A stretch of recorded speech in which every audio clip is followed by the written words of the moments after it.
유한타증권 반포 PIB센터 한상혁 차장 나와 계십니다. 안녕하세요. 네, 안녕하세요. 시작이 너무 힘드네요. 그러게요. 네. 어떻게 해요, 차장님? 아까 말씀하셨지만 네. 지금 시장의 하락의 이유가 미국의 국채금리 상승에 있다라고 하면 2020년 이후에 뭐 최고치까지 올라왔다라고 말씀하셨잖아요. 네. 그러면 2020년 이전에는 우리가 주식 투자를 안 했느냐.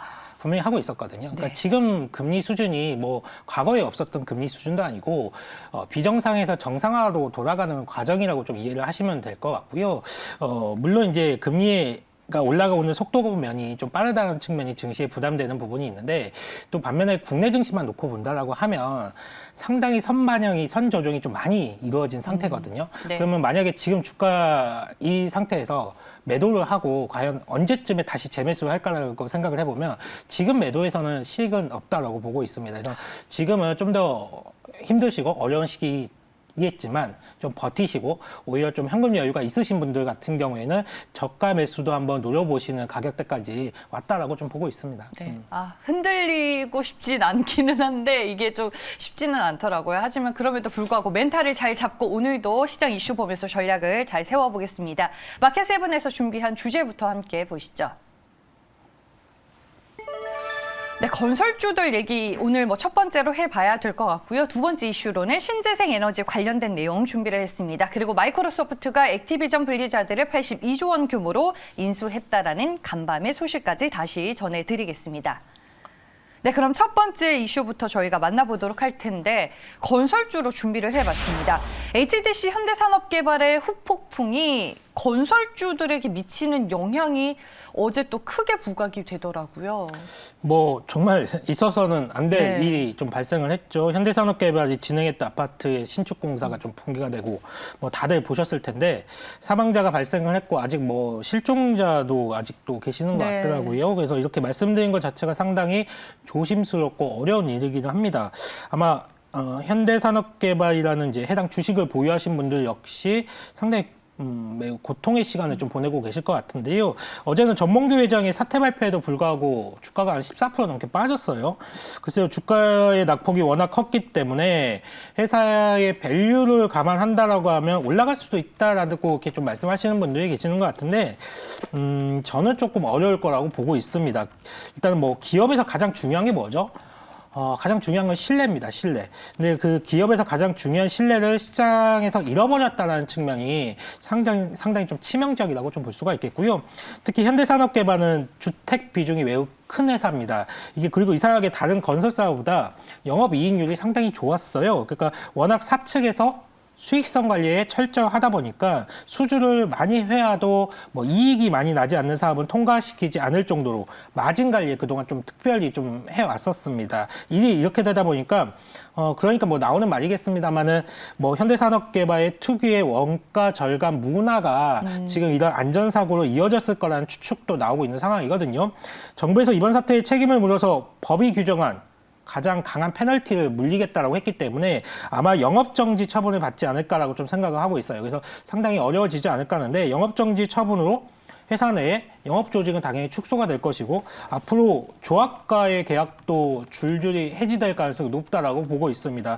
조합들이 이렇게 도미노로 이제 계약을 해지하게 된다라고 하면 지금 확보한 수주 잔고는 줄어들 것이고 앞으로 영업정지 기간에 당연히 수주가 안 되기 때문에 상당히 쪼그라들 수밖에 없어요. 그렇다라고 하면 지금 밸류가 싸 보일 수는 있어도 앞으로 6개월 뒤에는 밸류가 지금의 밸류가 아니라는 말이죠.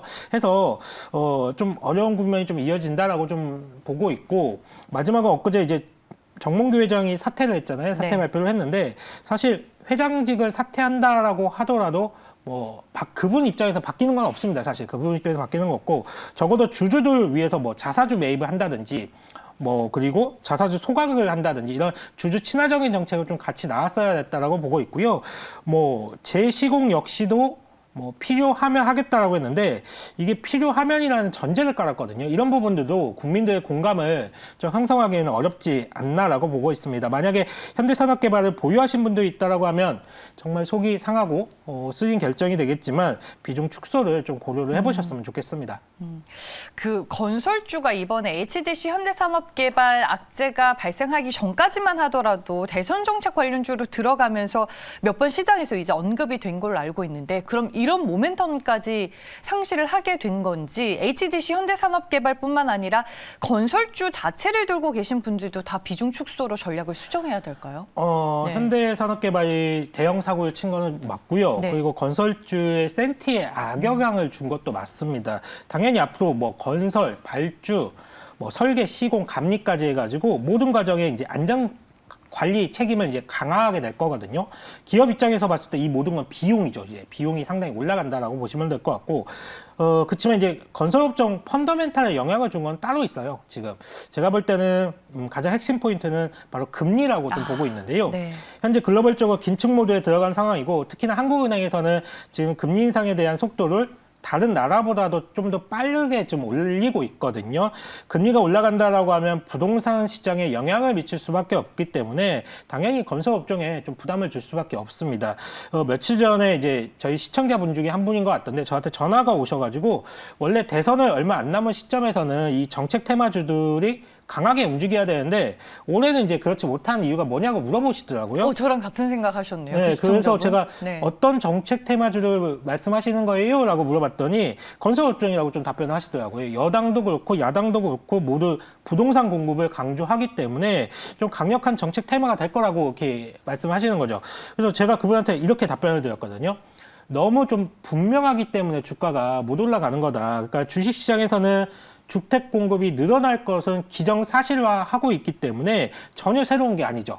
그렇다라고 하면 지금 시장에서 금리가 이렇게 빠르게 올라가는 부분은 시장에서는 좀 예상 밖의 일인 거거든요. 그렇기 때문에 지금은 건설업종 같은 경우에는 펀더멘탈로 보나 심리적으로 보나 매우 좀 안 좋은 시기를 좀 보내고 있다라고 보고 있고, 다만 이런 아이디어는 좀 생각을 해볼 수가 있을 것 같습니다. 앞서 말씀을 드렸지만 앞으로 시공을 함께 함에 있어서 안전을 매우 강조를 할 수밖에 없습니다. 그렇다고 하면 감리 업체가 상당히 큰 수혜를 얻을 수가 있겠고요. 대표적으로 한미글로벌이라는 회사가 있죠.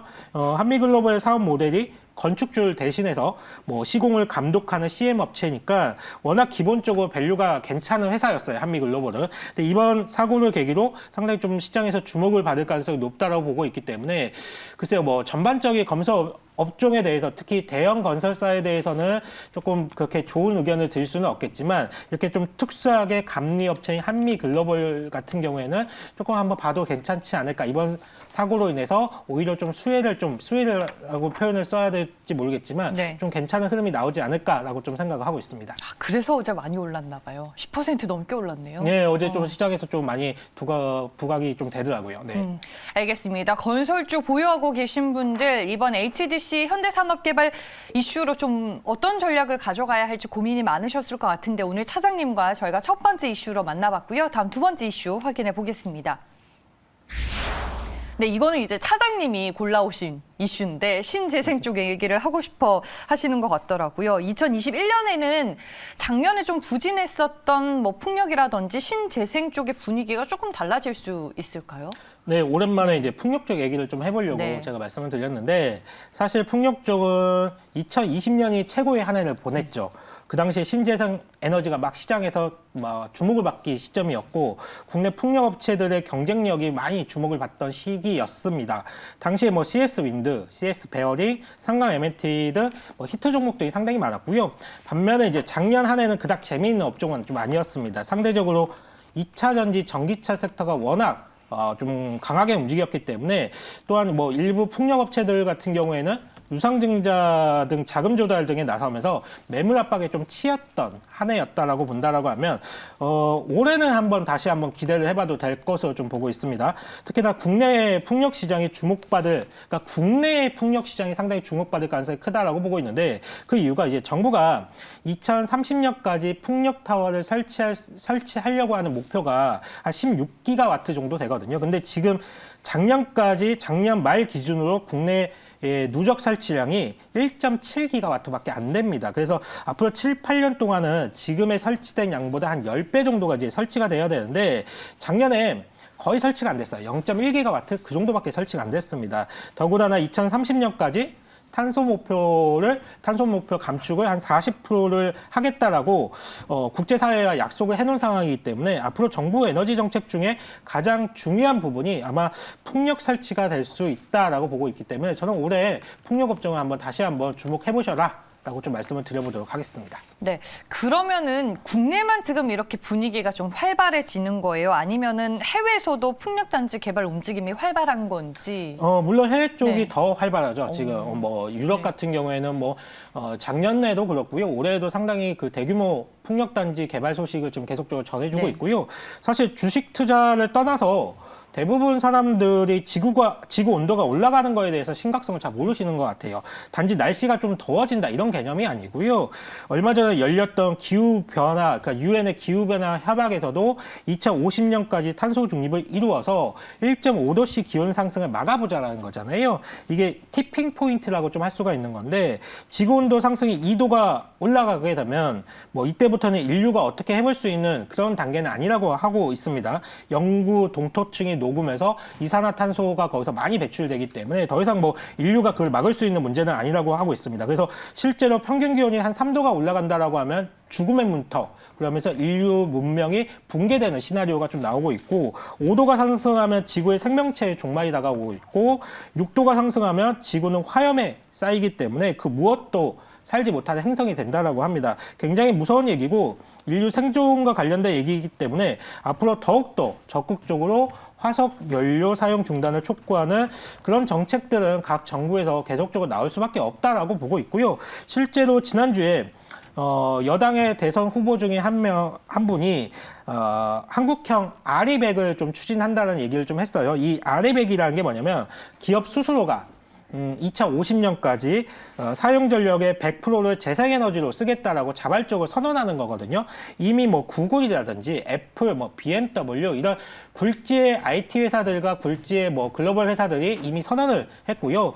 그리고 이런 부분들은 야당의 입장도 좀 비슷해요. 재생에너지 확대를 하겠다는 거는 야당의 입장도 뭐 변함이 없고 좀 비슷하다고 보고 있고, 물론 이제 원전과 관련해서 정치권 입장이 좀 다르기는 하지만 야당이 정권을 잡는다라고 하더라도 지금 다수당이 야당이기 때문에 원전과 관련해서 대대적인 착공은 좀 힘들다. 그리고 지금 착공해봤자 2030년 이후에나 가동이 될 텐데 탄소 감축에 좀 기여할 가능성이 좀 적죠. 그렇기 때문에 풍력이라든지 태양광 이런 쪽으로 계속적으로 정부가 좀 힘써서 좀 할 수밖에 없다라고 보고 있고, 가장 중요한 거는 유럽연합이 2025년부터는 탄소 국경세 이걸 도입을 한다라는 거예요. 네. 온실가스 배출 규제가 EU보다 느슨한 국가에서 EU로 수출하는 물품에 세금을 부과하겠다는 건데 이거는 기업들의 실제 생존과 관련된 문제거든요. 그래서 앞으로 재생에너지의 사용은 각 기업들이 상당히 많이 늘릴 가능성밖에 없기 때문에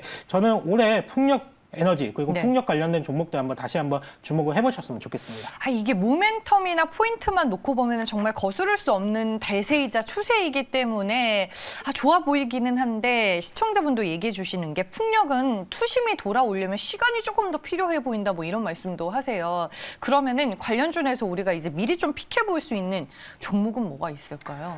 뭐 서두에 말씀을 네. 드렸지만 국내 풍력 업체들 종목들은 정해져 있어요. 맞아요. CS 윈드, 네. CS 베어링, 그리고 상강 M&T, 그리고 뭐 동국 SNC라든지 유니슨 이렇게 있거든요. 개인적으로는 동국 SNC를 좀 보고 있습니다. 이유는 CS 윈드라든지 상강 M&T 같은 경우에는 국내보다는 해외 쪽의 사업적인 영역을 굉장히 잘하는 회사들이거든요. 그리고 또 그럴 만한 역량도 있는 회사들이고요. 근데 작년 4분기부터 국내에 풍력단지 착공이 시작이 되었다는 점, 그렇게 이런 점을 봤을 때 국내에서 좀 생산 기지를 확보하고 그리고 국내 매출 비중이 비교적 큰 업체를 좀 찾을 필요가 있겠다라고 해서 동국 SNC를 좀 골라봤고요.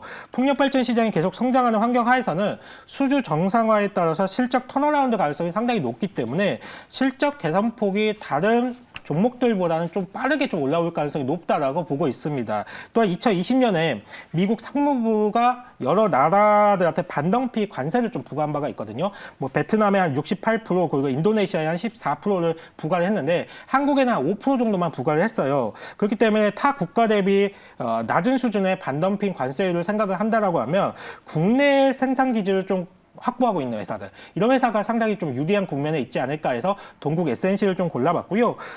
최근에 외국인과 기관의 수급도 좀 부쩍 유입되는 양상을 좀 보여주고 있는데 지금 시장이 상당히 어렵기 때문에 이렇게 좀 메이저 수급이 좀 붙어 있는 종목들로 우리가 좀 볼 필요가 있을 것 같아요. 그래서 동국 SNC를 한번 풍력 관련된 종목으로 한번 말씀을 드려보도록 할게요.